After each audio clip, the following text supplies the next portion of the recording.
नमस्कार मंडळी, मी doctor Pooja, founder of doctor Pooja's homeopathy clinic, Kothrud, Pune. लहान मुलांमध्ये, विशेषतः टोडलर्समध्ये कॉन्स्टिपेशन ही खूप सामान्य समस्या आहे.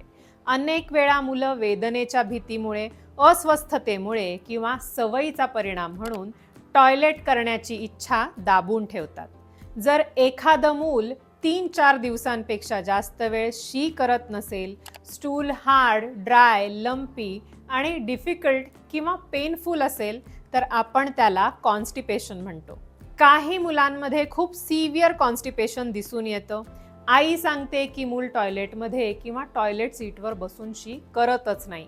कितीही ट्राय केलं तरी मूल ऐकत नाही. शी आल्यानंतर ते मूल लाजतं किंवा लपून बसतं. कधी फर्निचर मागे, कधी पडद्यामागे किंवा घराच्या एखाद्या कोपऱ्यात जाऊन गपचूप शी करतं.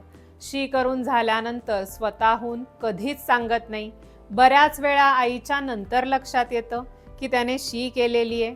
अशा मुलांचा टॉयलेट सीटवर बसायचा नकार असतो.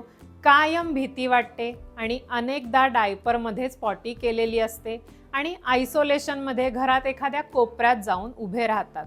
कोणाला हात लावू देत नाही. अशा प्रकारच्या केस प्रेझेंटेशनमध्ये रुब्रिक्स आहेत: company aversion to, presence of people intolerable to her, aggravation stool during, mind, fear, stool complaints of, stool with.